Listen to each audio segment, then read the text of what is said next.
อากาศพอใช้งานนานๆเนี่ยขาดการดูแลเกิดอาการอุดตันนะฮะเลือดไหลนะแล้วก็ประกอบกับเขาที่เกิดอาการที่ว่ากระดูกแล้วก็เลือดที่จะ เลือดไหลปะไม่เลือดไหลคนมอเตอร์ไซค์เขาว่าเครื่องปตทให้คุณกับใช้ดูแลรถที่บ้านกับเดี๋ยวครับคุณผู้ชมครับการดูแลโดยสายรถจักรยานยนต์นั้นเป็นหน้าที่ของคุณแต่การแก้ไขปัญหาให้กับรถจักรยานยนต์ของคุณนั้นก่อนที่เป็นหน้าที่ของเราครับเดี๋ยวน้องไอซ์จะตกนะลูกไอ้กลัวตกไหมเนี่ย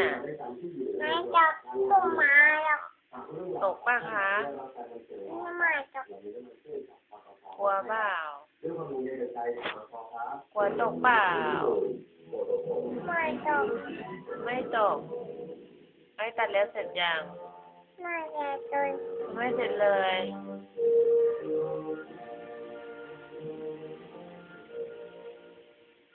ตัดเล็บเสร็จยังฮะตัดตั้งนานแล้วลูกเสร็จยัง เคย